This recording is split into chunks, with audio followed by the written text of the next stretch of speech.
وعلیکم ورحمۃ اللہ وبرکاتہ نحمده ونصلی علی رسولہ الکریم اما بعد فاعوذ باللہ من الشیطان الرجیم بسم اللہ الرحمن الرحیم رب اشرح لی صدری ویسر لی امری واحلل عقدۃ من لسانی یفقہوا قولی۔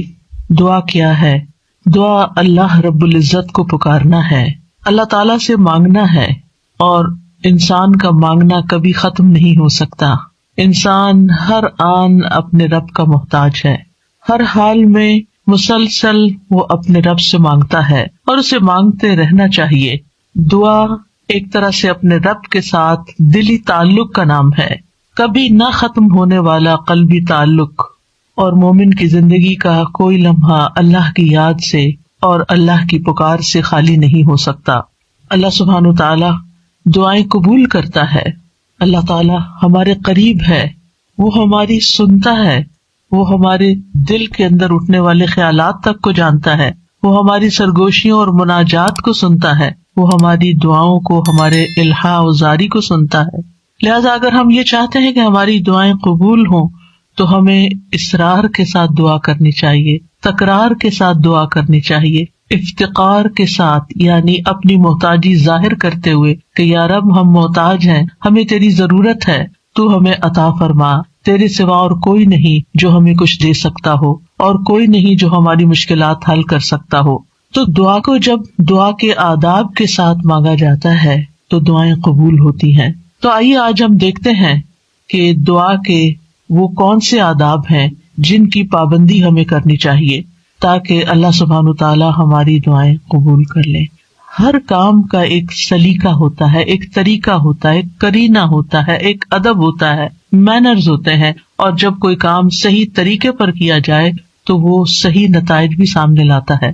دعا کے آداب میں سے اہم ترین آداب، سب سے پہلے ہم باطنی آداب کی بات کریں گے کہ ہمارے اندر کیا ہونا چاہیے، ہماری سوچ میں کیا ہونا چاہیے۔ تو پہلی چیز ہے اخلاص اور پوری توجہ، یعنی جب بھی ہم اللہ سبحانہ تعالیٰ کی طرف رجوع کریں تو توجہ اور دھیان کے ساتھ کریں، اپنے آپ کو فوکس کریں، پوری یکسوئی کے ساتھ دعا مانگیں۔ ایسے ہی چلتے پھرتے غافل دل کے ساتھ، یا سوچ کہیں اور ہے اور منہ سے کچھ اور بول رہے ہیں، تو وہ ٹھیک ہے، آپ کی زبان کا ذکر تو ہو جائے گا لیکن دعا کا حق ادا نہیں ہوگا۔ قرآن مجید میں اللہ تعالیٰ فرماتے ہیں وَادْعُوهُ مُخْلِصِينَ لَهُ الدِّينَ، اور اس کے لیے دین کو، عبادت کو خالص کرتے ہوئے اس کو پکارو، یعنی جب اس سے دعا کرو تو پھر اپنے اندر اخلاص پیدا کرو۔ رسول اللہ صلی اللہ علیہ وسلم نے فرمایا اللہ سے قبولیت کے یقین کے ساتھ دعا مانگا کرو کہ اللہ تعالیٰ ضرور قبول کرے گا، اور جان لو کہ اللہ غافل اور لہو و لعب میں مشغول دل کی دعا قبول نہیں فرماتا۔ یعنی اگر آپ توجہ نہیں کرتے اللہ تعالیٰ کی طرف، آپ دھیان نہیں دیتے، آپ کا دل کہیں اور مشغول ہے، صرف زبان سے ہی آپ تکرار کیے چلے جا رہے ہیں، تو وہ کافی نہیں، ایسی دعا فائدہ نہیں دے گی۔ دعا کے لیے توجہ ضروری ہے۔ عبد الرحمن بن یزید سے روایت ہے، وہ کہتے ہیں کہ ربیع جمعہ کے دن علقمہ کے پاس آیا کرتے تھے، جب میں وہاں نہ ہوتا تو ان کی طرف پیغام بھیج دیتے۔ تو ایک دفعہ جب وہ آئے، میں وہاں نہ تھا، تو علقمہ مجھ سے ملے، مجھ سے کہا کیا تم نے دیکھا نہیں کہ ربیع کیا بات کہتے ہیں؟ وہ کہتے ہیں کیا تم دیکھتے نہیں کہ لوگ کتنی زیادہ دعائیں کرتے ہیں اور ان کی کتنی کم قبول ہوتی ہیں؟ یہ اس لیے ہوتا ہے کہ اللہ عز و جل خالص دعاؤں کے علاوہ کوئی اور دعا قبول نہیں کرتا۔ یعنی جب تک آپ خالص ہو کے توجہ کے ساتھ دعا نہیں کرتے تو وہ اپنے ہدف تک نہیں پہنچتی، اس کا مقصد پورا نہیں ہوتا، کیونکہ وہ آپ صرف کہہ رہے ہوتے ہیں، مانگ نہیں رہے ہوتے۔ تو آپ کو مانگنا ہے، اور مانگنے کے لیے عاجزی بھی چاہیے، مانگنے کے لیے دل کی تڑپ بھی چاہیے، اور خلوص بھی چاہیے، اور بار بار کی تکرار بھی چاہیے، اور اصرار بھی چاہیے۔ وہ کہتے ہیں کہ میں نے کہا کیا عبداللہ نے بھی یہی نہیں کہا؟ انہوں نے پوچھا کہ عبداللہ نے کیا کہا ہے؟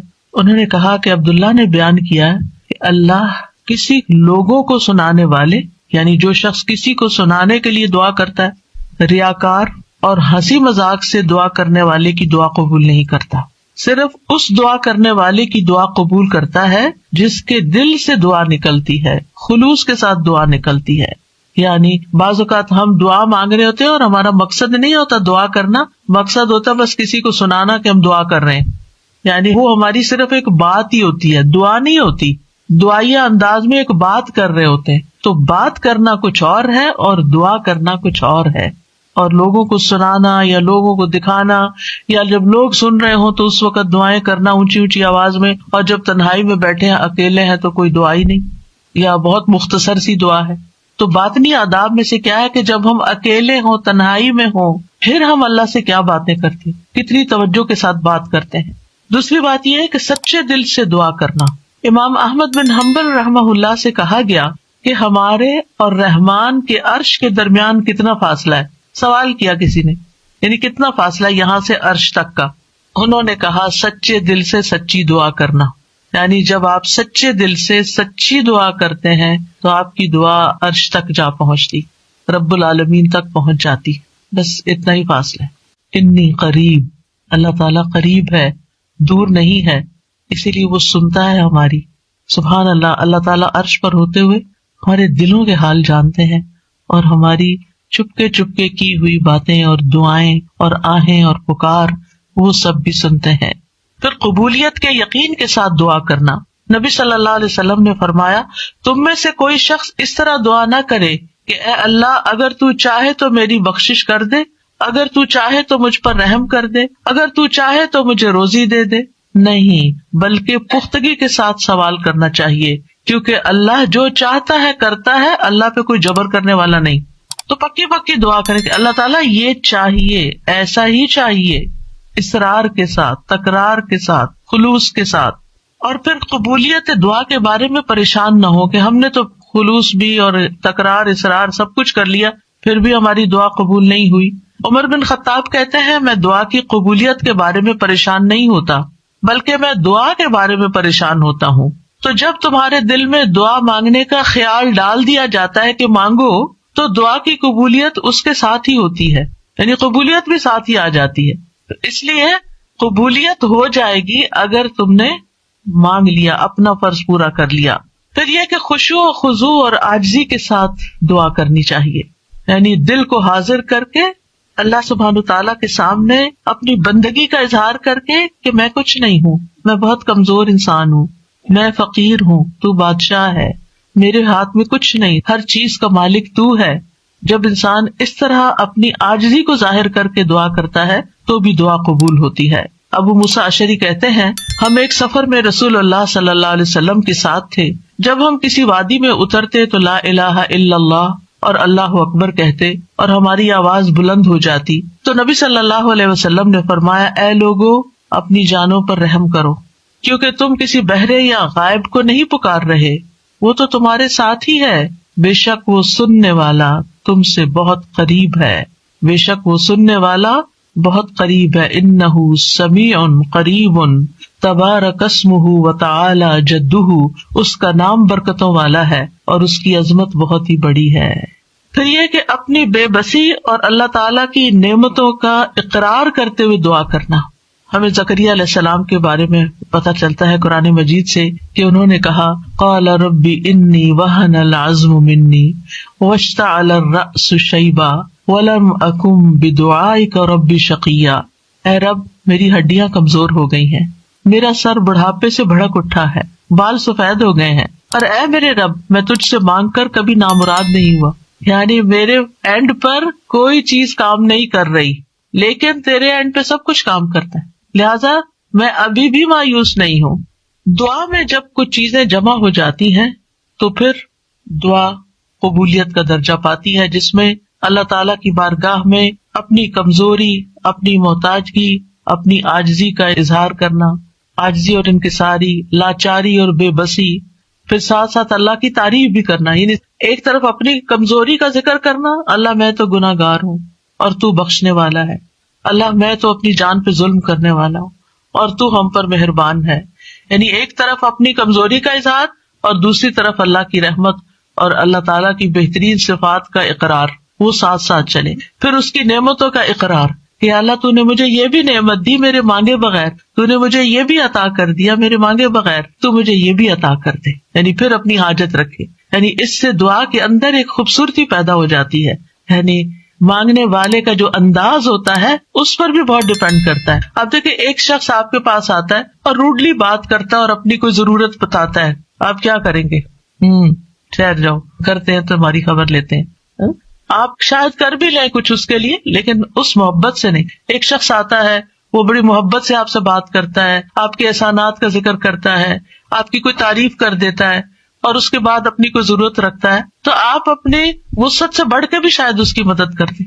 تو جب بندے اور بندے کے بیچ میں یہ معاملہ ہے تو جو اصل بادشاہ ہے اس کا کتنا حق بنتا ہے کہ ہم اس کی نعمتوں کا اقرار کریں، اس کی تعریف کریں اور سچے دل سے اس کی حمد و ثنا بیان کریں. اور پھر خاص طور پر یہ کہ انسان اپنے گناہوں کا اعتراف کرے کہ اللہ میں گناہگار ہوں. ایک تو ہوتا نا جو اوپر اوپر سے ہم کہتے رہتے ہیں ہم تو بڑے گناہگار ہیں، وہ والا گناہگار نہیں، جو اصلی والا اپنے کسی گناہ کو یاد کر لیں کہ اللہ مجھ سے یہ بھی زیادتی ہوئی ہے، میرے منہ سے یہ لفظ نکل گئے تھے، فلاں شخص کو میں نے ہرٹ کر دیا تھا، یا اللہ میری نماز لیٹ ہو گئی تھی، مجھے قرآن بھی صحیح نہیں پڑھنا آتا، میں نے پتہ نہیں اور کون سی غلطیاں کی ہیں جو مجھ سے زیادہ تو جانتا ہے، میں تو کر کے بھی بھول چکی ہوں، لیکن تو معاف کرنے والا ہے. حضرت سلیمان علیہ السلام نے کیا کیا تھا؟ رب اغفر لی وہب لی ملکن لا ينبغی لأحد من بعدی، اے میرے رب مجھے بخش دے. پہلے اپنی بخشش مانگی، گناہوں کا اعتراف کیا، اور پھر اس کے بعد مجھے ایسی بادشاہت عطا کر جو میرے بعد کسی اور کے لیے نہ ہو. تو یہ اقرار بڑا ضروری ہے. فاعترفت بذنبی، اللہ میں اپنے گناہوں کا اعتراف کرتا ہوں. اور پھر آپ دیکھیے گڑ گڑا کے دعا مانگنی چاہیے، تضرعا وخفیہ. سورۃ الاعراف میں آتا ہے ادعوا ربکم تضرعا وخفیہ انہ لا يحب المعتدین. اپنے رب کو گڑ گڑا کے اور خفیہ خفیہ چپ کے پکارو، بے شک وہ حد سے بڑھنے والوں سے محبت نہیں کرتا. یعنی حد سے بڑھنا کیا ہے کہ بہت چیخ چلا کے دعا کرنا، یا پھر یہ کہ انسان وہ چیزیں مانگنے لگے کہ جو اس کو زیب نہیں دیتی. تضرع جو ہوتا ہے اس میں رونا بھی شامل ہوتا ہے، اپنی عاجزی اور انکساری کا اظہار بھی ہوتا ہے، اور اصرار بھی ہوتا ہے. تضرع گڑ گڑانے کے معنوں میں یہ ساری چیزیں شامل ہیں. یعنی انسان اس طرح اپنے آپ کو اپنے رب کے سامنے بے بس پیش کرے اور اس کے الفاظ ایسے ہوں کہ اس کے اندر سے دل کی ساری خرابیاں نکل جائیں. یعنی I am nothing، اے اللہ میں کچھ نہیں ہوں. and you mean it، کہ واقعی انسان سمجھے کہ میں بہت کمزور ہوں، غلطیوں کا پتلا ہوں، لیکن پھر بھی میں تیرے در پہ آیا ہوں، تو بادشاہ ہے، تو مجھے خالی ہاتھ نہیں لوٹائے گا، میری تجھ سے ہی امیدیں ہیں ساری. آپ دیکھیے نبی صلی اللہ علیہ وسلم سے بڑھ کر کون عبادت گزار تھا؟ سب سے زیادہ عبادت تو نبی صلی اللہ علیہ وسلم نے کی، لیکن بدر کے دن ان کا اللہ تعالیٰ کے آگے رونا اور گڑ گڑانا اور پھر اپنے ہاتھوں کو اٹھا کے دعا کرنا وہ ہم سب جانتے ہیں. صحیح مسلم میں آتا ہے غزوہ بدر کے موقع پر اللہ کے نبی صلی اللہ علیہ وسلم قبلہ رخ ہوئے، پھر دعا کے لیے اپنے ہاتھوں کو اٹھایا اور اپنے رب سے گڑ گڑا کے دعا مانگنا شروع کی. اللہم انجز لی ما وعدتنی، اللہم آتی ما وعدتنی، اللہم ان تہلک ہذہ العصابۃ من اہل الاسلام لا تعبد فی الارض. اے اللہ میرے لیے اپنے کیے ہوئے وعدے کو پورا فرما، اے اللہ اپنے وعدے کے مطابق معاملہ فرما. اے اللہ اگر اہل اسلام کی یہ جماعت ہلاک ہو گئی تو زمین پر تیری عبادت نہ کی جائے گی. اور یہ صرف ایک دفعہ جملہ نہیں انہوں نے بولا، بار بار یہی کہتے تھے اللہ اپنے وعدوں کو پورا کر دے، اللہ اپنے وعدے پورے کر دے. آپ صلی اللہ علیہ وسلم برابر اپنے رب سے اپنے ہاتھ دراز کیے ہوئے، ہاتھ اٹھا کے قبلے کی طرف منہ کر کے دعا مانگتے رہے، یہاں تک کہ آپ کی چادر آپ کے شانے سے گر پڑی. یعنی کندھے پہ جو چادر اڑی تھی وہ نیچے گر گئی، یعنی اتنا ہاتھ اٹھایا کہ وہ چادر بھی گر گئی. بس ابو بکر رضی اللہ عنہ آپ کی طرف آئے، آپ کی چادر کو اٹھایا، اسے آپ کے کندھے پہ ڈالا، پھر آپ کے پیچھے سے آپ کو لپٹ گئے اور عرض کیا اللہ کے نبی آپ کی اپنے رب سے دعا کافی ہو چکی، ان قریب وہ آپ سے کیے ہوئے اپنے وعدے کو پورا فرمائے گا. اگر ہم سے کسی نے وعدہ کیا ہو کہ میں تمہارا یہ کام کر دوں گا، اگر ہم سے اللہ نے وعدہ کیا ہو کوئی کہ یہ ہو جائے گا، تو پھر اس کے بعد ہماری دعائیں کتنی ہوں گی؟ ہم تو دعا ہی نہیں کریں گے، ہم کہیں گے وہ تو آلریڈی کانٹریکٹ ہو چکا ہے، وعدہ ہو چکا ہے، اب تو ہو ہی جائے گا نا، بس ہو ہی جائے گا، اب کیا فکر، اب ٹکٹ لے لی ہے، ویزا لگ گیا ہے، اب تو عمرے پہ جانا پکا ہو گیا، ہو ہی جائے گا. نہیں، یہ ٹکٹ اور ویزا نہیں لے کے جاتا آپ کو، یہ اللہ کا اذن، اللہ کی طرف سے رحمت، اللہ کی طرف سے عنایت آپ کو لے کے جاتی ہے. اور جب تک آپ اس کے گھر تک پہنچ نہیں جاتے، مسلسل دعا کرتے رہیں، مانگ مانگ کے اللہ سے نیکیوں کے موقع لیتے رہیں. کسی بھی موقع پر کوئی بھی نیکی کا کام کرنا ہو، اب مثلا نماز پڑھنے جا رہے ہیں آپ، تو آپ اللہ تعالیٰ سے دعا کریں، اللہ تعالیٰ نماز تو پڑھنے جا رہی، خوشبو آپ نے ڈالنا ہے، میرا دل آپ نے لگانا ہے، میرے لیے اس نماز کو آنکھوں کی ٹھنڈک آپ نے بنانا ہے، اس نماز میں میری محبت آپ نے ڈالنی ہے. کیونکہ نیکی کے کام بھی فار گرانٹیڈ نہ لیا کریں کہ ہاں ہو جائیں گے، بس یہ تو فرض ہے نا، ادا کر لیں گے، وضو کر لیا نا، جائے نماز بچھی، کیا مشکل ہے، میں چلی جاؤں گی. نہیں، وہاں تک جانے کی توفیق بھی اللہ دیتا ہے، اور اچھا سا کام کرنے کی توفیق بھی اللہ تعالیٰ ہی دیتا ہے. اس لیے اس سے مانگتے رہے، چھوٹی چھوٹی چیزیں، یعنی جو بھی کام کرتے رہے. کھانا پکانے جا رہے ہیں تو دعا کریں یا اللہ بہت اچھا سا بن جائے. کوئی بھی کام، کسی سے کوئی ڈیل کرنے جا رہے ہیں، بازار جا رہے ہیں، کچھ خرید رہے ہیں، کچھ بھی کر رہے ہیں، تو دل میں اللہ تعالیٰ کو پکارتے رہیں، اللہ تعالیٰ سے کنیکشن ڈیولپ کریں، اللہ تعالیٰ سے راز و نیاز کیا کریں، اللہ تعالیٰ کو اپنے دل کے قریب محسوس کیا کریں. قریب و مجیب، وہ قریب بھی ہے، جواب بھی دیتا ہے، دعائیں قبول کرتا ہے. اور پھر چپ کے یہ جو دعاؤں کی قسمیں جو میں نے ذکر کی ہیں ابھی، یہ ساری خفیہ دعائیں، دل میں، دائیں بائیں کسی کو نہیں پتا آپ کیا کر رہے ہیں، لیکن مانگتے چلے جائیں. زکریا علیہ السلام کے بارے میں اللہ تعالیٰ نے خاص طور پہ فرمایا، ذکر رحمت ربک عبدہ زکریا اذ نادى ربہ نداء خفیا. یہ آپ کے رب کی اس رحمت کا ذکر ہے جو اس نے اپنے بندے زکریا پر کی جب اس نے اپنے رب کو چپ کے پکارا. چپ کے کسی کو نہیں پتا کیا مانگ رہے ہیں. اللہ تعالیٰ نے قرآن میں کھول دیا کیا مانگا، کیسے مانگا، سب کچھ ہمیں بتا دیا. وہ اپنے رب کو بتا رہے تھے. تو انسان کو چاہیے کہ پوشیدہ دعائیں بھی کرے، کیونکہ اللہ تعالیٰ کو یہ پسند ہے. اللہ سے وہی انسان تنہائی اور علیحدگی میں سرگوشی کرتا ہے جس کو یہ یقین ہو کہ اللہ تعالیٰ اس کے بہت قریب ہے. حسن بن ابی حسن کہتے ہیں کہ ہم نے اپنے زمانے میں ایسے لوگ پائے جو اپنے نیک اعمال میں سے جس عمل کو مخفی رکھنے پر قدرت رکھتے، اس کو اتنا مخفی رکھتے کہ کسی کو پتہ نہیں چلتا تھا. چھپا کے عمل کیا کرتے تھے. اور دعا بھی اس میں سے ایک ہے. یعنی آپ دعا کریں چپ کے چھپا کے، صرف اپنے رب کے ساتھ شیئر کریں. آپ دیکھیں آپ اپنے سیکریٹس کس کے ساتھ شیئر کرتے ہیں؟ جس سے آپ کو سب سے زیادہ محبت ہوتی ہے، جو آپ کے سب سے زیادہ قریب ہوتا ہے، صرف فزیکلی نہیں، جو آپ کے دل کے قریب ہوتا ہے. تو اللہ سے بڑھ کر ہمارے دل کے قریب کون ہو سکتا ہے؟ اور اللہ سے بڑھ کر ہمیں محبت کس سے ہونی چاہیے؟ سب سے زیادہ محبت بھی اسی سے، اور سب سے زیادہ قربت کا احساس بھی اسی کے ساتھ، اور پھر سب سے زیادہ راز و نیاز بھی اسی کے ساتھ، مناجات بھی اسی کے ساتھ. تو جب انسان چپ کے دعا کرتا ہے تو اس کے بہت سے فائدے ہوتے ہیں. ایک تو انسان کے ایمان میں اضافہ ہوتا ہے کہ اللہ تعالیٰ خفیہ دعا سنتا ہے. دوسرا یہ ہے کہ اللہ سبحانہ وتعالیٰ رب کائنات ہے، بادشاہ ہے. کسی بادشاہ کے دربار میں جا کے آپ کیسے بات کرتے ہیں؟ کس ٹون کے ساتھ، کتنا لاؤڈ؟ کبھی کسی کو دیکھا کہ کسی ڈگنیٹری کے پاس جا کے چیخ چلا کے بات کر رہا ہو؟ اللہ سبحانہ وتعالیٰ کے سامنے تو ہمارا ادب اور احترام اور بھی زیادہ ہونا چاہیے. یعنی اللہ سے محبت کا مطلب یہ نہیں کہ ہم پھر اللہ تعالیٰ سے ایسے باتیں کریں جیسے کسی بچے سے باتیں کر رہے ہیں، جیسے اپنے بچوں سے لاڈ کر رہے تھے. ایسے تھوڑی، ادب احترام.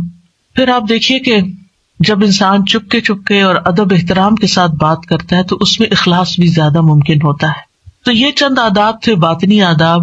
اب ظاہری آداب. ظاہری آداب میں آپ دعا تو کبھی بھی کہیں بھی مانگ سکتے ہیں، وضو ہو یا نہ ہو.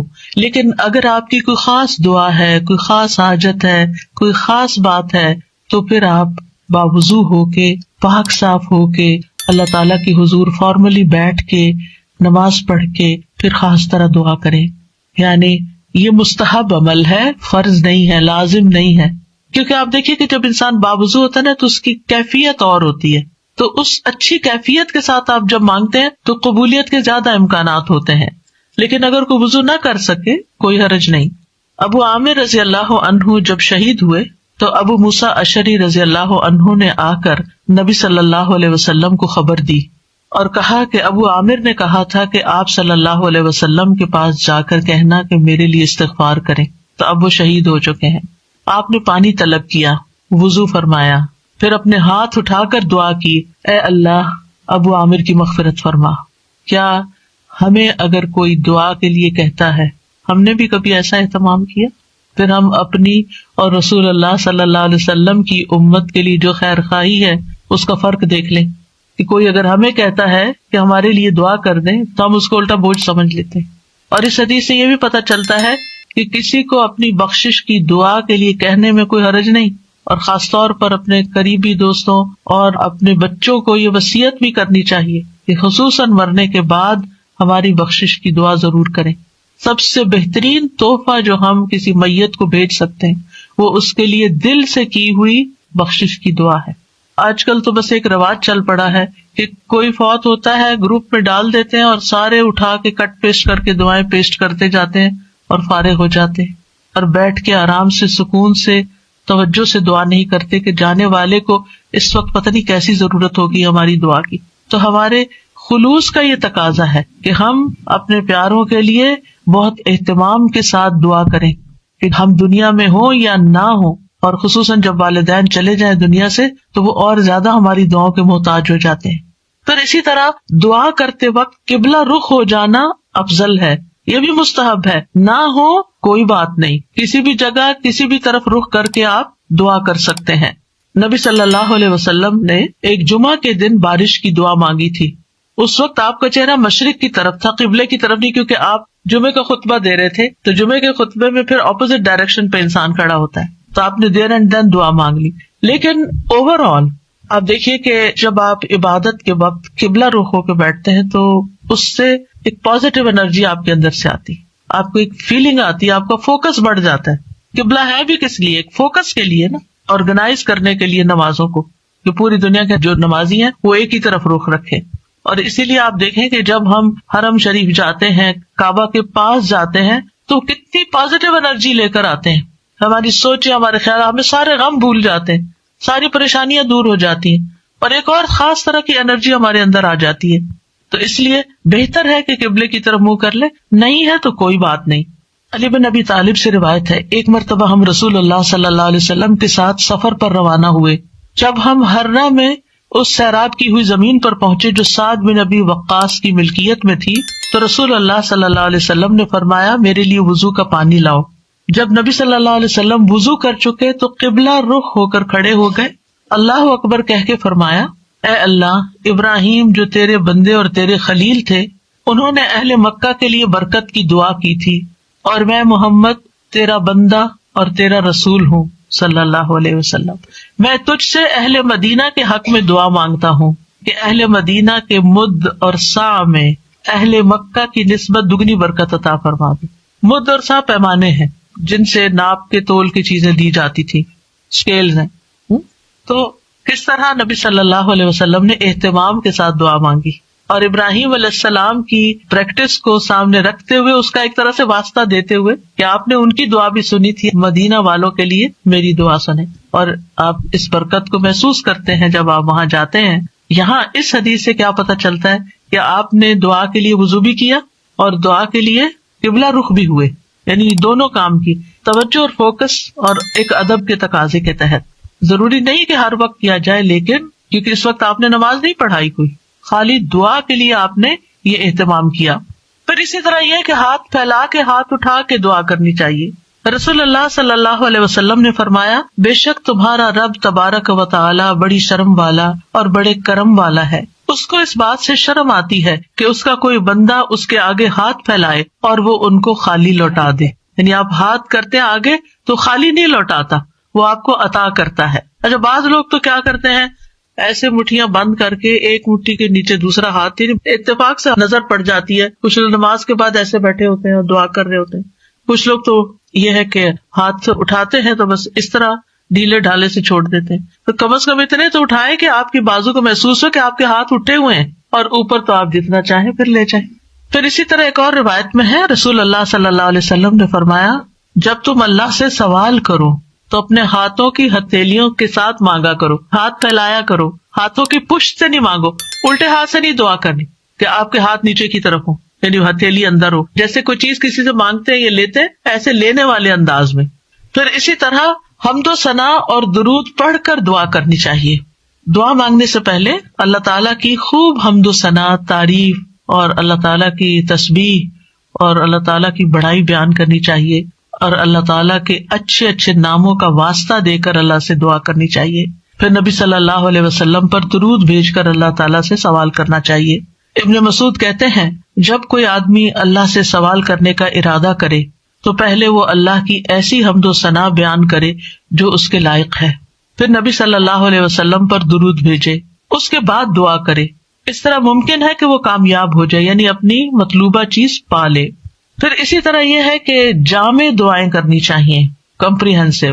حضرت عائشہ کہتی ہیں کہ رسول اللہ صلی اللہ علیہ وسلم جامع دعا پسند فرماتے اور اس کے علاوہ کو چھوڑ دیتے. یہ بہت لمبی نہیں کرتے تھے، مختصر، یعنی بہت لمبی دعا اور بہت ڈیٹیل میں جانے کی بجائے جامع کلام اور اچھے کلمات کا انتخاب کیا جائے جس سے اللہ تعالیٰ کی رحمت ہماری طرف آئے. اچھے الفاظ کا جو چناؤ ہے اس کے بارے میں خطابی کہتے ہیں کہ انسان کو چاہیے کہ اپنی دعا کے لیے اور اپنے رب کی تعریف کے لیے اچھے الفاظ اور عمدہ کلمات کا انتخاب کرے، اور ان کلمات کا انتخاب کرے جن کے اندر یعنی تھوڑے لفظوں میں میننگ زیادہ ہو. جامع کا مطلب یہی ہوتا ہے، کیونکہ یہ بندے کی مناجات ہیں، یعنی بندے کی سرگوشیاں ہیں اس ہستی کے لیے جو سب سرداروں کا سردار ہے، کوئی اس جیسا نہیں، کوئی اس کے مشابہ نہیں. آپ دیکھیے کہ جب آپ کسی ایسے شخص کو کچھ نوٹ بھیجتے ہیں، چاہے وائس نوٹ ہو چاہے لکھ کر بھیجیں، جس کا آپ احترام کرتے ہوں، جس کو کوئی اہمیت دیتے ہوں، تو آپ کس طرح بات کرتے ہیں؟ کون سے الفاظ استعمال کرتے ہیں؟ سب سے اچھے الفاظ استعمال کرتے ہیں، خوبصورت انداز میں بات کرتے ہیں. اور اگر آپ کو اپنی بات پسند نہ آئے تو آپ کیا کرتے ہیں؟ میسج ڈیلیٹ کرتے. تو یہ ٹھیک نہیں ہے، دوبارہ کرتے ہیں اور ایسے انداز میں بات کرتے کہ دوسرے کو سمجھ آ جائے.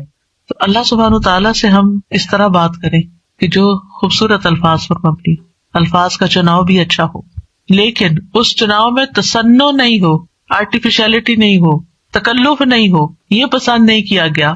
ابن عباس کہتے ہیں کہ دعا میں قافیہ بندی سے پرہیز کرنا، یعنی پوئٹری نہیں بنا لیں دعا کو، کیونکہ میں نے رسول اللہ صلی اللہ علیہ وسلم اور آپ کے صحابہ کو پایا کہ وہ ہمیشہ اس سے اجتناب کرتے تھے. پھر اسی طرح دعا میں مبالغے سے پرہیز کرنا چاہیے. رسول اللہ صلی اللہ علیہ وسلم نے فرمایا ان قریب اس امت میں ایسے لوگ آئیں گے جو طہارت اور دعا میں مبالغہ کریں گے. طہارت میں مبالغہ کیا ہے؟ کہ اب جیسے وضو کرنا ہے نا تو اس کے لیے اتنا پانی گرانا اور دھوتے چلے جانا اور بار بار دھونا کہ ابھی صاف نہیں ہوئے، ابھی میرا خیال ہے ہم پاک نہیں ہوئے. نہیں، اس میں انسان کو اعتدال اختیار کرنا چاہیے. نبی صلی اللہ علیہ وسلم تھوڑے سے پانی سے پورا وضو کر لیا کرتے تھے. اور اسی طرح دعا میں مبالغہ آرائی جو ہے وہ بھی پسندیدہ نہیں ہے. پھر اپنے گناہوں کا اعتراف کر کے توبہ استغفار کر کے دعا کرے. نبی صلی اللہ علیہ وسلم نے فرمایا ایک بندے نے گناہ کیا اور کہا اے میرے رب میں نے گناہ کیا تو مجھے بخش دے. اس کے رب نے فرمایا کیا میرا بندہ جانتا ہے کہ اس کا کوئی رب ہے اور گناہ کی وجہ سے سزا بھی دیتا ہے؟ میں نے اپنے بندے کو بخش دیا، کیونکہ میرے بندے کا یہ یقین تھا کہ میرا رب بخشش فرمانے والا ہے، اسی لیے وہ میرے پاس آیا بخشش مانگنے کے لیے، تو میں نے اس کو بخش دیا. دعا کرنے والے کو پہلے اپنے لیے دعا کرنی چاہیے، پھر اپنے قریب والوں کے لیے، پھر دور والوں کے لیے. جیسے قرآن مجید میں آتا ہے ابراہیم علیہ السلام کی دعا ربنا اغفر لی ولوالدی وللمؤمنین یوم یقوم الحساب. اللہ مجھے بخش دے، میرے والدین کو بخش دے اور سارے مومنوں کو بخش دے قیامت کے دن. رسول اللہ صلی اللہ علیہ وسلم جب کسی کا ذکر کرتے ہوئے اس کے لیے دعا کرتے تو پہلے اپنے لیے کرتے. پھر اسی طرح تکرار اور اصرار سے دعا کرنی چاہیے. نبی صلی اللہ علیہ وسلم جب دعا کرتے تو 3 مرتبہ دعا کرتے، ہر دفعہ نہیں لیکن جو خاص دعائیں ہوتی. رسول اللہ صلی اللہ علیہ وسلم نے فرمایا جو شخص 3 مرتبہ اللہ سے جنت مانگے، جنت کہتی ہے اللہم ادخلہ الجنہ. یعنی آپ جب نماز میں یا بعد میں دعا کرتے ہیں کہ اللہم انی اسألک الجنہ، اللہم انی اسألک الجنہ، اللہم انی اسألک الجنہ، تو جنت کہتی ہے اللہم ادخلہ الجنہ. پھر اسی طرح جو بھی ضرورت ہو اس کے لیے صرف 1-8 دفعہ دعا کر کے چھوڑ نہ دی جائے بلکہ کثرت سے مانگتے رہیں. ابو درداء کہتے ہیں جو کثرت سے دروازہ کھٹکھٹاتا ہے قریب ہے اس کے لیے کھول دیا جائے، جو کثرت سے دعا مانگتا ہے قریب ہے کہ اس کی دعا قبول کر لی جائے. پھر اسی طرح پوری کوشش لگا دینی چاہیے، اللہ کی رحمت سے مایوس نہیں ہونا چاہیے. یہ نہیں کہنا چاہیے کہ 20 سال ہو گئے یہ دعا کرتے ہوئے ابھی تک قبول نہیں ہوئی. نہیں، مانگتے رہیں. ہر دعا کی قبولیت کا ایک وقت ہے. یعقوب علیہ السلام کی دعا کتنے سالوں میں جا کے قبول ہوئی، بعض کہتے ہیں 40 سال بعد، اس سے بھی زیادہ بتاتے ہیں. اسی طرح ابراہیم علیہ السلام کی جو دعا نبی صلی اللہ علیہ وسلم کے بارے میں تھی، کئی ہزار سال کے بعد وہ قبول ہوئی. پھر اسی طرح باقی پیغمبروں کی بھی جو دعائیں ہیں، یعنی ہم دیکھتے ہیں دونوں طرح سے معاملات ہیں، فوری طور پر بھی اور تاخیر سے بھی، کیونکہ یہ اللہ تعالیٰ کو پتا ہے کہ ہمارے لیے کیا بہتر ہے. کیونکہ بعض اوقات اگر ہماری کوئی دعا فوری قبول ہو جائے تو ہو سکتا ہے کہ وہ ہمارے لیے نقصان دہ ہو جائے. پھر حلال روزی کا اہتمام کرنا. نبی صلی اللہ علیہ وسلم نے ایک شخص کا ذکر کیا جو طویل سفر کرتا ہے، پریشان ہے اور اس کے بال خاک آلود ہو رہے ہیں. وہ اپنے ہاتھ آسمان کی طرف پھیلا کر کہتا ہے اے رب اے رب، حالانکہ اس کا کھانا حرام، اس کا پینا حرام، اس کا پہننا سب حرام چیزوں سے ہے، اسے حرام ہی سے خوراک دی گئی، پھر اس کی دعا کیسے قبول ہو؟ اس کا یہ مطلب نہیں کہ اگر انسان سے اتنے گناہ ہو چکے ہیں یا وہ حرام کام کرتا رہا ہے تو اب دعا ہی نہ کرے، نہیں، پھر بھی دعا کرے اور اس غلطی کا اعتراف کر کے پھر اللہ سے مانگے تو انشاءاللہ اس کی دعا بھی قبول ہوگی. پھر اسی طرح جب انسان خوشحالی کی حالت میں ہو، آسودگی ہو، سب کچھ ہے، پھر بھی دعائیں مانگے کہ اللہ ان نعمتوں کو برقرار رکھنا، اور خاص طور پر آخرت کی مانگتا رہے. رسول اللہ صلی اللہ علیہ وسلم نے فرمایا جو شخص چاہتا ہو کہ اللہ خوشی اور غم کے وقت اس کی دعا قبول کر لے تو اسے چاہیے کہ وہ خوشحالی اور آسودگی میں بکثرت دعا کرے. پھر یہ ہے کہ بد دعا نہ کی جائے، نہ اپنے لیے نہ اپنے اہل و عیال کے لیے. وہ آتا ہے نا کہ وَيَدْعُ الْإِنسَانُ بِالشَّرِّ دُعَاءَهُ بِالْخَيْرِ وَكَانَ الْإِنسَانُ عَجُولًا. پر انسان برائی کی اسی طرح دعا کرتا ہے جیسے وہ بھلائی کی دعا کرتا ہے، یعنی بد دعا کر لیتا ہے اپنے لیے، اور انسان بہت جلد باز ہے. رسول اللہ صلی اللہ علیہ وسلم نے فرمایا اپنے اوپر بد دعا نہ کرو، نہ اپنی اولاد پر بد دعا کرو، نہ اپنے خادموں پر بد دعا کرو، نہ اپنے مال پر بد دعا کرو. کہیں ایسا نہ ہو کہ قبولیت کی گھڑی ہو جس میں اللہ تعالیٰ سے کچھ مانگا جائے اور وہ قبول کر لے. کیونکہ بعض اوقات انسان غصے میں آ کے، بعض اوقات ہرٹ ہو کے زبان سے کوئی ایسے الفاظ نکال دیتا ہے، جیسے بچوں کے بارے میں بعض اوقات غصہ آتا ہے انسان کو تو پھر بہت شدید بعض اوقات وہ پریشان کرتے ہیں. تو ایسی صورت میں زبان پہ آتے آتے بعض اوقات کچھ لفظ رک جاتے ہیں تو اس میں ان کی ہدایت کی دعا مانگنی چاہیے. ایک بات یاد رکھیے کہ جب انسان اپنے پورے جذبات میں ہوتا ہے نا، چاہے وہ غصہ ہو، غم ہو، خوشی ہو، ایکسائٹمنٹ ہو، کچھ بھی ہو، اس وقت انسان بڑے دل سے دعا کرتا ہے. ان گھڑیوں کو کیش کریں. کہ عام طور پر تم ڈھیلے ڈھیلے ٹھنڈے ٹھنڈے دعائیں مانگ رہے ہوتے ہیں نا، کوشش کر کر کے فوکس کر رہے ہوتے ہیں، لیکن جس وقت ہم سخت پریشان ہوتے ہیں یا سخت ضرورت پڑ جاتی ہے، کچھ کھو جاتا ہے، کچھ ہو جاتا ہے ایسا کہ جو ہمارے اوپر بہت گراں گزرتا ہے تو ہم ہل جاتے ہیں. وہ جو ہلنا ہے نا، اس وقت آپ اپنے رب کو بہت شدت سے پکاریں تو وہ شدت جو ہے وہ انشاءاللہ فائدہ دے گی. یعنی اپنے آپ کو ڈائیورٹ کر لیں، بجائے غصہ لوگوں پہ نکالنے کے اور غلط باتیں کرنے کے کہ جو پلٹ کے اپنے اوپر ہی آئے. کیونکہ اگر آپ کسی کو بھی بد دعا دیتے ہیں اور وہ اس کا اہل نہیں، وہ واپس آپ پر ہی آ جائے گی. تو اس لیے بہت احتیاط کی ضرورت ہے. تو چینلائز کر لیں اپنے غصے کو، چینلائز کر لیں اپنے غم کو، چینلائز کر لیں اپنی انتہائی ایکسائٹمنٹ کو. اس طرح پھر انسان کے اندر سے دعا نکلتی ہے، آنسو بھی آ جاتے ہیں اور انسان اللہ تعالیٰ کو اپنے قریب محسوس کرتا ہے. پھر اسی طرح گناہ یا قطع رحمی کی دعا نہیں کرنی چاہیے. یعنی گناہ تو یہ ہے کہ انسان کسی غلط کام کا سودا کر رہا ہے اور اس کے لیے دعا کرے اور آپ سے بھی کہے کہ آپ دعا کریں، حالانکہ وہ غلط کام کرنے چاہ رہا ہے تو اس کے لیے دعا نہیں کرنی چاہیے. دوسرا یہ ہے کہ قطع رحمی نہ ہو. قطع رحمی کیا ہوتی ہے کہ مثلاً کوئی کہے اپنے کسی بچے کے بارے میں کہ یا اللہ اس کو میری آنکھوں سے دور کر دے، اس قسم کی دعائیں نہیں کرنی چاہیے. یہ بددعا میں شامل ہو جاتی ہے. اور جلد بازی نہیں کرنی چاہیے کہ بس فوراً ابھی قبول ہونی تو میں تو آئندہ دعا نہیں کروں گی. اب آپ دیکھیے کہ دعا کے معاملے میں ایک اور چیز بھی ہے اور وہ ہے دعا میں وسیلہ اختیار کرنا. تو دعا میں کچھ وسیلے جائز ہیں، کچھ جائز نہیں. جائز وسیلے کیا ہیں؟ نمبر 1، اسماء حسنہ کو وسیلہ بنا کے دعا کرنا.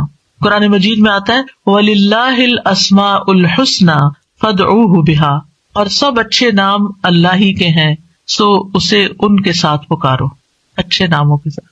مثلا ہم یہ کہیں کہ یا حی یا قیوم برحمتک استغیث. اب یہاں اللہ کے ناموں کو وسیلہ بنایا اور رحمت مانگی. یا ذا الجلال والاکرام، یا من بیدہ ملکوت السماوات والارض، یا رب ربنا، یا رب العالمین، یا ارحم الراحمین، یا اللہ یا رحمان یا رحیم، یا اللہ یا کریم، یا وہاب. رزق مانگنا تو یا رزاق. اس طرح اللہ تعالیٰ کے ناموں کو وسیلہ بنا کے آپ دعا کر سکتے ہیں. کچھ تو وہ نام ہے جن میں اسم اعظم بھی ہے اور نبی صلی اللہ علیہ وسلم نے ان ناموں کے ساتھ دعا کی ہے جو مشہور یا حیّ یا قیوم وغیرہ. لیکن یہ ہے کہ چونکہ ایک عمومی ہدایت ہے کہ اللہ کے ناموں کے ساتھ دعا کی جائے، تو کسی بھی نام کو جو آپ کو بہت اچھا لگتا ہے، اللہ تعالیٰ کی کوئی بھی پیاری صفت، اس کے ساتھ اللہ کو پکار کے آپ اللہ تعالیٰ سے دعا کریں، کیونکہ یہ بھی ایک محبت کا اظہار ہوتا ہے نا. جس سے آپ محبت کرتے ہیں اس کے آپ ہر نام سے ہی پیار کرتے ہیں، بلکہ نئے نئے نام رکھتے رہتے ہیں. یا قریب یا مجیب بھی کہہ سکتے ہیں. پھر فرشتے بھی آپ دیکھیں کہ اللہ کے ناموں کو وسیلہ بنا کر دعا کرتے ہیں. الذین یحملون العرش ومن حولہ یسبحون بحمد ربہم ویؤمنون بہ ویستغفرون للذین آمنوا. کیا کہتے ہیں؟ ربنا وسعت کل شیء رحمتا وعلما. اے ہمارے رب، تو نے ہر چیز کو اپنی رحمت اور علم سے گھیر رکھا ہے. تو یہ اللہ کے ناموں کو وسیلہ بنا رہے ہیں ایک طرح سے. اس کے بعد کہتے ہیں فاغفر للذین تابوا. اللہ جو توبہ کرتے ہیں، واتبعوا سبیلک، تیرے رستے پہ چلتے ہیں، ان کو بخش دے. وقہم عذاب الجحیم، اور انہیں جہنم کے عذاب سے بچا لے. انبیاء علیہ السلام بھی اللہ کے ناموں کا وسیلہ اختیار کرتے ہیں. حضرت سلیمان نے عرض کیا تھا قال رب اغفر لی وہب لی ملکا لا ينبغی لأحد من بعدی انک انت الوہاب. تو بہت عطا کرنے والا ہے، تو مجھے بھی عطا کر. پھر اسی طرح یوسف علیہ السلام نے دعا کی تھی رب قد آتیتنی من الملک وعلمتنی من تأویل الاحادیث فاطر السماوات والارض انت ولی فی الدنیا والآخرہ توفنی مسلما والحقنی بالصالحین. تو یہاں پر فاطر السماوات والارض یہ اللہ تعالیٰ کے نام لیا گیا ہے. نبی صلی اللہ علیہ وسلم کو بھی جب کوئی مشکل پیش آتی تو آپ فرماتے یا حی یا قیوم برحمتک استغیث. اور یہ قبولیت کے اسباب میں سے ہے اللہ کے ناموں کے ساتھ دعا کرنا جو ہے. رسول اللہ صلی اللہ علیہ وسلم مسجد میں داخل ہوئے تو دیکھا گیا کہ ایک شخص نے اپنی نماز پوری کر لی اور تشہد میں بیٹھا ہے اور کہہ رہا ہے اللہم انی اسألک یا اللہ الاحد الصمد الذی لم یلد ولم یولد ولم یکن لہ کفوا احد ان تغفر لی ذنوبی انک انت الغفور الرحیم. آپ صلی اللہ علیہ وسلم نے 3 بار فرمایا اس کو بخش دیا گیا ہے. یعنی اس دعا کے ساتھ آپ دیکھیں کہ اس میں اخلاص بھی ہے نا. یا اللہ الاحد الصمد الذی لم یلد ولم یولد ولم یکن لہ کفوا احد، یہ سورۃ اخلاص کا حصہ ہے. ان تغفر لی ذنوبی، میں توحید خالص کا اقرار کر کے اپنے گناہوں کی معافی مانگتا ہوں. پھر یا ذی الجلال والاکرام کو لازم پکڑ لینا چاہیے. نبی صلی اللہ علیہ وسلم نے فرمایا ان ناموں کے ساتھ چمٹے رہو، یعنی روزانہ ان ناموں کے ساتھ اللہ تعالیٰ سے دعا کرنی چاہیے. پھر یہ کہ ادب کے ساتھ اس کی صفت بیان کرتے ہوئے دعا کرنی چاہیے. پھر رب کے وسیلے سے دعا کرنی چاہیے. یعنی ابو درداء کہتے ہیں اللہ تعالیٰ مومنوں پر رحم فرمائے، وہ مسلسل یہی کہتے رہے ربنا ربنا ربنا ربنا، یہاں تک کہ ان کی دعا قبول کر لی گئی. اپنے نیک اعمال کو وسیلہ بنا کے دعا کرنا، یعنی یہ وسیلہ دے سکتے ہیں ہم. اور اس کی دلیل وہ غار والے ہیں جو غار میں پھنس گئے تھے 3 لوگ، انہوں نے اپنے اپنے نیک عمل کو وسیلہ بنا کر دعا کی تو غار کے دروازے یا دھانے سے بھاری پتھر ہٹ گیا جو 3 لوگ مل کے بھی ہٹا نہیں پا رہے تھے. پھر اپنے ایمان لانے کو وسیلہ بنا سکتے ہیں. الذین یقولون ربنا اننا آمنا فاغفر لنا ذنوبنا وقنا عذاب النار. جو لوگ کہتے ہیں اے ہمارے رب، بے شک ہم ایمان لے آئے تو ہمارے لیے ہمارے گناہوں کو بخش دے، یعنی ہمارے ایمان کی وجہ سے ہمارے گناہوں کو بخش دے اور ہمیں آگ کے عذاب سے بچا لے. پھر زندہ نیک لوگوں کی دعا کے ساتھ وسیلہ پکڑنا، یعنی ان سے دعا کروانا.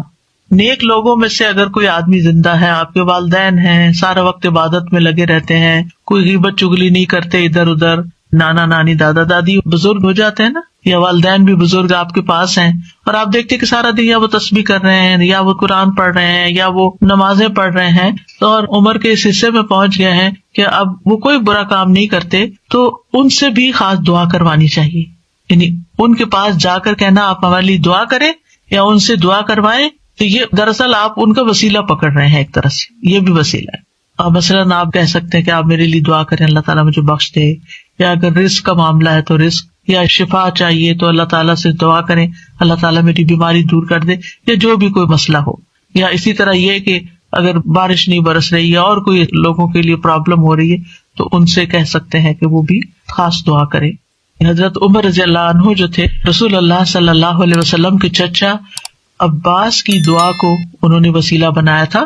انس بن مالک کہتے ہیں جب کبھی عمر رضی اللہ عنہ کے زمانے میں قحط پڑتا تو عمر رضی اللہ عنہ عباس بن عبد المطلب کے وسیلے سے دعا کرتے تھے اور فرماتے اے اللہ پہلے ہم تیرے پاس اپنے نبی کا وسیلہ لایا کرتے تھے تو پانی برساتا تھا، اب ہم اپنے نبی کے چچا کو وسیلہ بناتے ہیں تو ہم پر پانی برسا، یعنی ان سے بھی دعا کرواتے. تو انس رضی اللہ عنہ کہتے ہیں چنانچہ انہوں نے ایک دفعہ ایسے کیا تو خوب بارش برس پڑی. تو یہ جو کسی سے جا کے کہنا کہ آپ دعا کریں اس میں کوئی حرج نہیں، لیکن صرف ایک رسم بنا لینا ہر وقت دعا کے لیے کہتے رہنا، آپ دوسرے کے لیے دعا شروع کر دیں فرشتہ آمین کہے گا وہ آپ کو وہی لگ جائے گی، یعنی اس کو ایک رسم نہ بنائیں. یعنی لوگوں نے نا شدت اختیار کر لی ہے، یعنی ایکسٹریم پہ چلے گئے، یا ہر وقت یہی کہتے رہتے ہیں بس دعا کریں دعا کریں دعا، یا پھر دوسری طرف کہتے کسی کو بھی نہ کہیں دعا کریں. تو یہ دونوں چیزیں ٹھیک نہیں، اعتدال میں رہیں. ایک عورت اپنے بچے کو لے کر نبی صلی اللہ علیہ وسلم کی خدمت میں حاضر ہوئی اور عرض کیا اے اللہ کے نبی اس کے حق میں اللہ سے دعا کیجیے اور میں 3 بچوں کو دفن کر چکی ہوں، یعنی اس سے پہلے میرے 3 بچے فوت ہو چکے ہیں، آپ اس کے لیے دعا کیجیے. آپ نے پوچھا تم نے 3 بچوں کو دفن کیا ہے؟ اس نے کہا ہاں. آپ نے فرمایا تم نے پھر جہنم سے ایک مضبوط بندش باندھ لی ہے، یعنی اللہ تعالیٰ تمہارے لیے ان بچوں کی وجہ سے آگ سے تمہیں بچا لے گا. یہ دعا کا ایک طرح سے وسیلہ بن گیا. اب کچھ وسیلے ناجائز بھی ہیں تو ان کا بھی پتہ ہونا چاہیے. ان میں سے فوت شدہ نیک آدمی کو وسیلہ بنانا اس کی ممانعت ہے. کیوں؟ اس لیے کہ وہ نہیں ہماری باتیں سنتے، وہ ہمارا حال نہیں جانتے. قرآن مجید میں سورۃ فاطر میں آتا ہے والذین تدعون من دونہ ما یملکون من قطمیر ان تدعوہم لا یسمعوا دعاءکم ولو سمعوا ما استجابوا لکم ویوم القیامت یکفرون بشرککم ولا ینبئک مثل خبیر. اور وہ جنہیں تم اس کے سوا پکارتے ہو وہ کھجور کی گٹلی کے چھلکے کے مالک بھی نہیں ہے. کتنی باریک سی، اب رمضان آ رہا ہے نا تو کھجوریں کھائیں گے تو وہ چھلکا ضرور اتار کے دیکھے کہ کیا چیز ہو، ہاتھ سے مسل دے تو نظر بھی نہیں آتا. یعنی اللہ کے سوا کوئی اتنی چیز کا بھی اصل مالک نہیں ہے. یہ ہم مانتے ہیں ہمارے پاس جو کچھ اللہ نے ہمیں دے رکھا ہے. فرمایا اگر تم انہیں پکارو تو وہ تمہاری پکار سنتے ہی نہیں. یہ جو لوگوں نے ایک ڈھنگ بنا رکھا ہے نا بزرگوں کی قبروں پہ جا کر ان سے کہتے ہیں آپ ہمارے لیے دعا کریں، پھر وہ فوت ہو چکے ہیں وہ کیسے سن سکتے ہیں؟ آپ کو اگر کوئی بے ہوش کر دے تو آپ کو کوئی بات نہیں سنائی دیتی، آپ سوئے پڑے ہو تو آپ کو سنائی نہیں دیتی، تو آپ فوت ہو کے کیسے کسی کی باتیں سننا شروع ہو گئے؟ اور اگر وہ سن بھی لے تو تمہیں جواب نہیں دے سکتے. اگر وہ سن لیں اللہ چاہے تو کسی کو بھی سنوا سکتا ہے. اور خاص طور پر جب میت کا حساب کتاب ہو رہا ہوتا ہے شروع میں تو اس وقت وہ جوتوں کی چاپ وغیرہ سنتا ہے. اگر اس وقت کوئی کہے کہ اس وقت میں اس نیک انسان سے کہتا ہوں اور یہ سن رہا ہے کیونکہ جوتوں کی چاپ سن رہا ہے تو میری بات بھی سن لے گا، مستجابوا لکم، وہ تمہیں جواب نہیں دے سکتے، تمہارے لیے کچھ کر نہیں سکتے. اس وقت ان کو اپنی پڑی ہے، ان کا تو اپنا امتحان ہونے لگا ہے، وہ تمہارے لیے کہاں سے دعائیں کریں گے. اور قیامت کے دن تمہارے اس شرک کا انکار کر دیں گے. اور آپ کو خوب خبر رکھنے والے اللہ کی مانند کوئی بھی خبر نہیں دے سکتا. یہ اللہ تعالیٰ نے آپ کو بتایا کہ یہ ممکن نہیں کہ مردے سے آپ جا کے کہو کہ آپ ہمارے لیے دعا کریں. اچھا بعض لوگ کہتے ہیں وہ شہید ہوتے ہیں، شہید وہ ہوتے ہیں اور مردہ نہیں کہتے اس کو، لیکن ان کا بھی تعلق ہماری دنیا سے نہیں ہے، وہ اپنی جنتوں میں ہے. قرآن مجید میں ایسے لوگوں کی مذمت کی گئی ہے جو اپنے اور رب کے بیچ میں غیر اللہ کو وسیلہ بناتے ہیں. سورۃ الزمر میں آتا ہے الا للہ الدین الخالص والذین اتخذوا من دونہ اولیاء ما نعبدهم الا لیقربونا الی اللہ زلفی ان اللہ یحکم بینہم فیما ہم فیہ یختلفون ان اللہ لا یہدی من هو کاذب کفار. خبردار خالص دین صرف اللہ ہی کا حق ہے، اور وہ لوگ جنہوں نے اس کے سوا اور حمایتی بنا رکھے، اللہ کو چھوڑ کے اوروں کو اپنا مددگار سمجھ رکھا ہے، وہ کہتے ہیں ہم ان کی عبادت نہیں کرتے مگر اس لیے کہ یہ ہمیں اللہ سے قریب کر دیں. ہم بزرگوں کی قبر پہ اس لیے جاتے ہیں کہ وہاں زیادہ دعا قبول ہوتی. یہ کہاں سے پتا چلا آپ کو؟ الا لیقربونا الی اللہ زلفی، اچھی طرح قریب کر دیں. یقیناً اللہ ان کے درمیان اس کے بارے میں فیصلہ کرے گا جس میں وہ اختلاف کر رہے ہیں. بے شک اللہ اس شخص کو ہدایت نہیں دیتا جو جھوٹا اور بہت ناشکرا ہو. ایسے لوگ پھر کسی کی سنتے بھی نہیں. آپ کو معلوم ہے نا دور جاہلیت میں لوگ بتوں کی پوجا کرتے تھے، وہ ان کو خدا نہیں سمجھتے تھے. وہ کہتے تھے یہ خدا کے اوتار ہیں اور ہم یہ سمجھتے ہیں کہ ان کی سفارش سنی جاتی. اور وہ بت کن کے ہوتے تھے؟ پاسٹ کے نیک لوگوں کے، جیسے قوم نوح نے بت بنا لیے تھے. لیکن یاد رکھیے جو آیت ہم ریپیٹڈلی ہر روز سنتے ہیں اور ہر روز اس کا معنی جانتے ہیں، اس میں وَإِذَا سَأَلَكَ عِبَادِي عَنِّي فَإِنِّي قَرِيبٌ، کوئی واسطہ وسیلہ بیچ میں نہیں، میں خود اپنے بندے کے قریب ہوں، کسی اور کو بیچ میں لانے کی کیا ضرورت ہے؟ ڈائریکٹ اس کو پکارے، جیسے آپ اپنا کیس خود پیش کر سکتے ہیں کوئی اور نہیں آپ کے لیے کر سکتا. جو چوٹ آپ کو لگی ہوئی ہے، جو غم آپ کے دل میں ہے، وہ کسی اور نے نہیں ایکسپیرینس کیا، لہٰذا اس دکھی ٹوٹے دل کے ساتھ جب اللہ سے مانگیں گے تو کیوں نہیں سنے گا، ضرور سنے گا. اب دعا کی قبولیت کے کچھ اوقات. اگرچہ انسان ہر وقت دعا کر سکتا ہے، لیکن کچھ ٹائم دوسرے ٹائمز کی نسبت زیادہ قبولیت والے ہوتے ہیں، جن میں سب سے پہلے آذان. حدیث میں آتا ہے آذان اور اقامت کے درمیان دعا رد نہیں کی جاتی، لیکن پہلے آپ اذان کا جواب دیں، اذان کے بعد والی دعا پڑھیں، درود شریف پڑھیں اور پھر مانگیں، قبول ہو جائے گی. پھر فرض نمازوں کے بعد، سبحان اللہ، ہر روز 5 دفعہ فرض نماز ادا کرتے ہیں، اس کے فوراً بعد دعا قبول ہوتی ہے. ابو امامہ کہتے ہیں رسول اللہ صلی اللہ علیہ وسلم سے پوچھا گیا کون سی دعا زیادہ قبول ہوتی ہے؟ آپ نے فرمایا رات کے آخری حصے میں اور فرض نمازوں کے بعد مانگی جانے والی دعا. اس میں دونوں طریقے سے آپ مانگ سکتے ہیں. ایک سلام پھیرنے سے پہلے جہاں رب جعلنی پڑھتے ہیں وہاں بھی اپنی دعائیں مانگ سکتے ہیں، اور دوسرے سلام کے بعد بھی یاد آئے تو اس وقت بھی مانگ سکتے ہیں.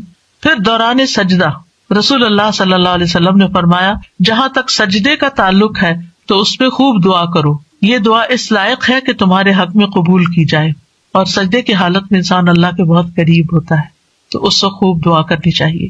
کئی لوگوں کا سوال ہوتا ہے کہ کیا اس میں قرآنی دعا کر سکتے ہیں؟ جی، ایز اے دعا آپ کر رہے ہیں تو قرآن کے الفاظ بھی ہو تو پڑھ سکتے ہیں. ہاں، تلاوت نہیں کر سکتے لیکن دعا کر سکتے ہیں، مسنون دعائیں بھی کر سکتے ہیں. اپنی زبان میں نہیں باتیں کر سکتے وہاں، اللہ یہ کہ آپ نماز کے بعد کسی وقت دل چاہے اور آپ سجدے میں پڑھ کے اپنے دل کی باتیں کریں. پھر رات کا آخری حصہ، فجر یا اذان سے پہلے کا وقت، نبی صلی اللہ علیہ وسلم نے فرمایا تمام اوقات سے زیادہ بندہ پچھلی رات میں رب کے سب سے زیادہ قریب ہوتا ہے. بس اگر تم سے ہو سکے تو تم اس گھڑی کو یاد کرنے والوں میں سے بن جاؤ تو ضرور بن جاؤ، یعنی اس وقت تم ضرور اللہ کو یاد کرو، اس وقت دعائیں کرو. پھر جمعہ کے دن ایک خاص گھڑی. ابو ہریرہ روایت کرتے ہیں رضی اللہ عنہ کہ رسول اللہ صلی اللہ علیہ وسلم نے جمعہ کے دن کا تذکرہ کیا. آپ نے فرمایا اس میں ایک گھڑی ایسی ہے کہ کوئی مسلمان بندہ نماز پڑھتے ہوئے اللہ سے جو بھی مانگتا ہے اسے ضرور عطا کر دیا جاتا ہے.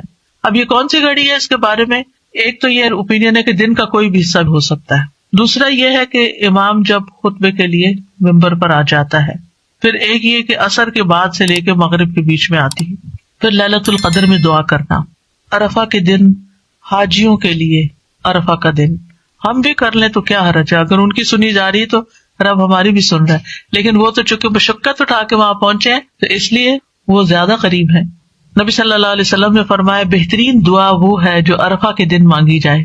حضرت عائشہ کہتی ہے کہ رسول اللہ صلی اللہ علیہ وسلم نے فرمایا اللہ عرفہ کے دن سے زیادہ کسی دن اپنے بندوں کو آگ سے آزاد نہیں کرتا اور اللہ اپنے بندوں کے قریب ہوتا ہے. پھر فرشتوں کے سامنے اپنے بندوں پر فخر فرماتے ہوئے کہتا ہے یہ سارے بندے کیوں آئے ہیں یہاں، گھر بار چھوڑ کے، مال خرچ کر کے، اتنی تکلیف اٹھا کے یہاں کس لیے جمع ہے؟ تو ہم سب جانتے ہیں کہ حج کیوں کرتے ہیں کہ اللہ تعالیٰ ہمیں بخش دے اور ہم سے راضی ہو جائے اور ہمارا فرض بھی ادا ہو جائے. پھر اسی طرح بارش کے وقت کی دعا، یعنی جب بارش ہو رہی ہے اور آپ لوگ بڑے خوش قسمت ہیں کہ یہاں اکثر بارش ہوتی رہتی ہے، برف بھی پڑتی ہے، تو اس وقت پریشان ہونے کی بجائے دعا کرنا شروع کر دیا کریں. آپ ڈرائیونگ کر رہے ہیں، بارش برسنا شروع ہو گئی، دعائیں شروع کر دیں. پھر مصیبت کے وقت، جس سے پہلے بھی میں نے عرض کیا نا کہ جب انسان جذبات کی پیک پہ ہوتا ہے تو اس وقت اس کے الفاظ اور ہی طرح کے ہوتے ہیں. رسول اللہ صلی اللہ علیہ وسلم نے فرمایا اگر مسلمان پر کوئی مصیبت آئے اور وہ اللہ کے حکم کے مطابق کہے انا للہ و انا الیہ راجعون اللہم اجرنی فی مصیبتی واخلف لی خیرا منہا، اے اللہ مجھے میری مصیبت میں اجر دے اور میرے لیے اس کا بہترین نعم البدل عطا فرما، تو اللہ اس کو اس سے بہتر عطا فرماتے ہیں. اور جب بھی دل پہ غم کی گھٹا چھائے کسی بھی تکلیف کی وجہ سے، دیر اینڈ دین یہی دعا کیا کرے اللہم اجرنی فی مصیبتی واخلف لی خیرا منہا، اللہ اس مصیبت پر تو مجھے اجر دے اور اس سے بہتر نعم البدل عطا کر دے. پھر اسی طرح زمزم پیتے وقت رسول اللہ صلی اللہ علیہ وسلم نے فرمایا زمزم کا پانی اس مقصد کے لیے ہے جس کے لیے وہ پیا جائے.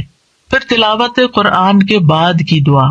پھر مرغ کی آواز سنتے وقت، کیونکہ اس وقت وہ فرشتے کو دیکھ رہا ہوتا ہے، پھر مریض اور میت کے پاس رسول اللہ صلی اللہ علیہ وسلم نے فرمایا جب تم مریض یا میت کے پاس جاؤ تو اچھی بات کہا کرو، کیونکہ فرشتے تمہاری بات پر آمین کہیں گے، یعنی اس وقت دعائیں کرنی چاہیے۔ ام سلمہ کہتی ہیں کہ رسول اللہ صلی اللہ علیہ وسلم ابو سلمہ جو ان کے ہسبینڈ تھے ان کی میت پر تشریف لائے، ان کی آنکھیں کھلی رہ گئی تھی، آپ نے انہیں بند کیا اور فرمایا جب روح قبض ہو جاتی ہے تو آنکھیں اس کا پیچھا کرتی ہیں، یعنی روح جب لے کے جاتے ہیں فرشتے تو آنکھیں پیچھے پیچھے دیکھتی ہیں، اس کے جسم کا ایک حصہ چلا گیا یعنی اس کی روح چلی گئی تو اس کو کیا کرنا چاہیے، آنکھیں بند کر۔ اور ویسے بھی آپ دیکھیں اگر باڈی اکڑ جائے اور میت کی آنکھیں کھلی رہتی تو بڑا خوفناک سا سین ہو جاتا ہے۔ اسی دوران گھر کے کچھ لوگ رونے چیخنے لگے تو آپ نے فرمایا اپنے متعلق خیر ہی کی دعا مانگا کرو، رونے کا فائدہ نہیں، اچھی دعا مانگو کیونکہ فرشتے تمہاری دعا پر آمین کہتے ہیں۔ پھر وہ لوگ جن کی دعائیں قبول ہوتی ہیں ان میں مجاہد فی سبیل اللہ اور حج اور عمرہ کرنے والا۔ رسول اللہ صلی اللہ علیہ وسلم نے فرمایا اللہ کے راستے میں غازی اور حج کرنے والے اور عمرہ کرنے والے اللہ کے وفد ہیں، ڈیلیگیشن ہیں اللہ کی طرف جانے والے۔ اللہ نے انہیں بلایا تو انہوں نے اس دعوت کو قبول کر لیا اور پھر انہوں نے اللہ سے مانگا تو اللہ نے ان کو عطا کر دیا۔ پھر مظلوم، مسافر اور والد کی دعا۔ نبی صلی اللہ علیہ وسلم نے فرمایا 3 قسم کے لوگوں کی دعائیں قبول ہوتی ہیں اور ان کی قبولیت میں کوئی شک و شبہ نہیں۔ نمبر 1 مظلوم کی دعا، اس میں مثال ہے نوح علیہ السلام کی۔ مسافر کی دعا، اس میں مثال ہے موسیٰ علیہ السلام کی۔ اور والد کی اپنی اولاد کے لیے دعا، ابراہیم علیہ السلام کی۔ اسی طرح اولاد جو اپنے والدین کے لیے دعا کرتی ہے۔ نبی صلی اللہ علیہ وسلم نے فرمایا جنت میں آدمی کا درجہ بلند کر دیا جاتا ہے تو وہ کہتا ہے کہ یہ کیسے ہوا؟ کہا جاتا ہے تمہاری اولاد کے تمہارے حق میں استغفار کے سبب، تمہاری اولاد تمہارے لیے دعائیں کر رہی تھی اس لیے تمہیں اپ گریڈ کر دیا گیا۔ پھر اسی طرح کسی کی غیر موجودگی میں اس کے لیے دعا کرنا، یعنی منہ پہ تو لوگ دعائیں دے ہی دیتے ہیں لیکن جب آپ سامنے ہی نہیں ہے، آپ کو خبر ہی نہیں ہے تو آپ کے لیے کوئی دعا کر رہا ہے، وہ بہت ویلیوبل دعا ہے۔ پھر روزے دار کی دعا جب تک کہ وہ افطار نہ کر لے۔ پھر اللہ کا کثرت سے ذکر کرنے والا اور عادل حکمران۔ پھر وضو اور اللہ کا ذکر کر کے سونے والا، اس کی دعا۔ وہ شخص جو رات کو آنکھ کھلنے پر یہ دعا پڑھے، اس کے کارڈ بھی چھپے ہوئے ہیں، لا الہ الا اللہ وحدہ لا شریک لہ لہ الملک و لہ الحمد وہو علی کل شیء قدیر الحمد للہ وسبحان اللہ ولا الہ الا اللہ واللہ اکبر ولا حول ولا قوۃ الا باللہ ثم قال، پھر کہے اللہم اغفر لی، اے اللہ مجھے بخش دے۔ یا پھر کوئی اور دعا مانگے تو وہ بھی قبول ہوگی۔ پھر اگر وہ وضو کرے اور نماز پڑھے تو اس کی نماز قبول ہو جائے گی۔ پھر وہ لوگ ہیں جن کی دعا قبول نہیں ہوتی۔ قرآن مجید میں آتا ہے فدعوا وما دعاء الکافرین الا فی ضلال، فدعوا تم دعا کرو اور کافروں کی دعا تو اکارت ہی ہے، کیونکہ وہ اللہ سے تھوڑی مانگتے ہیں، کوئی جیزس سے مانگ رہا ہے اور کوئی بتوں سے مانگ رہا ہے اور کوئی کسی سے۔ اللہ کے لیے تو مخلص ہو کے اخلاص کے ساتھ دعا کرتے ہی نہیں ہے، اور اخلاص والی دعا کیا ہے؟ جو ہر شرک سے پاک ہو۔ پھر جو لوگ نیکی کا حکم نہ دیں اور برائی سے نہ روکیں ان کی دعائیں قبول نہیں ہوتی۔ عائشہ رضی اللہ تعالیٰ عنہا کہتی ہیں ایک مرتبہ رسول اللہ صلی اللہ علیہ وسلم میرے پاس تشریف لائے تو مجھے آپ کے چہرے سے محسوس ہوا کہ آپ کی طبیعت میں کچھ گھٹن ہے۔ آپ نے وضو کیا اور کوئی بات کیے بغیر واپس چلے گئے۔ میں نے حجروں سے قریب ہو کر سنا تو آپ فرما رہے تھے اے لوگو، بے شک اللہ عز و جل فرماتا ہے کہ نیکی کا حکم دیا کرو اور برائی سے روکا کرو، اس سے پہلے کہ تم مجھے پکارو اور میں تمہاری دعائیں قبول نہ کروں، تم مجھ سے سوال کرو اور میں تمہیں کچھ عطا نہ کروں، تم مجھ سے مانگو اور میں تمہیں نہ دوں۔ پھر اسی طرح ناسمجھ کو مال یا اختیار دینے والے کی دعا۔ قرآن مجید میں آتا ہے وَلَا تُؤْتُوا السُّفَهَاءَ أَمْوَالَكُمْ، یعنی بے وقوفوں کو اپنے مال مت دو، یعنی جن میں ان کو مینج کرنے کی صلاحیت نہیں ہے، نہ تجربہ کار لوگ، ان کو نہیں دو، پیسے ضائع کر دیں گے۔ تو بہرحال یہ کچھ آداب تھے، اور اس کے ساتھ ہی یہ کہ کون سے لوگ ہیں جن کی دعائیں قبول ہوتی ہیں، کون سے اوقات ہیں، کون سی جگہ ہیں، اور آخر میں یہ کہوں گی کہ ہمیں اللہ تعالیٰ سے کثرت سے دعا کرنی چاہیے، اس سے مانگتے رہنا چاہیے، کیونکہ ہم محتاج ہیں۔ دوسروں سے کہنے کی بجائے خود اللہ تعالیٰ سے زیادہ دعائیں کریں۔ دعا میں عاجزی اور افتقار ہونا چاہیے، اصرار ہونا چاہیے، اور پھر قبولیت کے اسباب اختیار کریں، یعنی جگہیں، ٹائم، یعنی کس قسم کی مناسبت ہے اس سے۔ تو اللہ تعالیٰ سے دعا ہے کہ وہ ہمیں دعا کرنا سکھا دے اور ایسی دعائیں کرنے کی توفیق دے جو ہمارے لیے قبولیت کا باعث ہوں. ہم اصرار سے مانگتے ہیں اللہ تعالیٰ سے، بار بار وہی بات چیت کرتے ہیں اور ضد بھی کرتے ہیں، لیکن ہمیں نہیں پتا کہ وہ چیز ہمارے لیے صحیح ہے کہ نہیں، تو ہم مانگتے رہیں تو اللہ تعالیٰ اس کے بدلے کیا کیا دے گا. کل کے لیکچر میں ہم نے پڑھا تھا کہ بعض اوقات آپ اصرار کر رہے ہیں، اللہ کو پتا یہ نہیں آپ کے لیے ٹھیک، لیکن چونکہ آپ دعا کر رہے ہیں، آپ عبادت کی حالت میں ہیں، آپ کو مناجات کی لذت مل رہی ہے، آپ کے بوجھ اتر رہے ہیں، آپ کے گناہ معاف ہو رہے ہیں. یعنی بعض اوقات دعا نہیں قبول ہوتی لیکن اس کے بدلے گناہ معاف ہو جاتے ہیں. بعض اوقات کوئی آنے والی مصیبت ٹال دی جاتی ہے، تو بعض اوقات اللہ تعالیٰ اس سے بہتر کوئی اور چیز آپ کو دے دیتا ہے. سو مینی ویز آف قبولیت دعا. اوکے، سبحانک اللہم و بحمدک، اشہد ان لا الہ الا انت، استغفرک و اتوب الیک. السلام علیکم و رحمۃ اللہ وبرکاتہ.